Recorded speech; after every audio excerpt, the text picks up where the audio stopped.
Assalamu alaikum. Урматтуу мекендештерим, кесиптештерим. Биз эми аш казан деп атып, кээде төш казан менен баш казан унутуп калып атабыз да. Рух казаны бар, акыл казаны бар.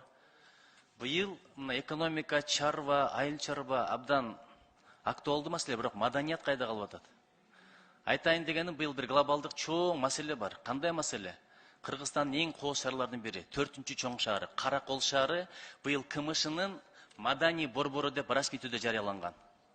Декабрда эстафетаны Душанбеден алды.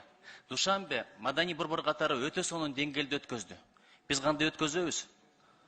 1-июлда расмий ачылыш болот, бирок Каракол таптакыр даяр эмес. 200 миллион сом акча жолго каралыш керек болчу, болгону 5 миллионду планга киргизиптир. Бул эмне деген нерсе? Мына жол курган компания 43 миллионго ишти көбүрөөк аткарып берди. Алардын карызын да төлөй элек экен.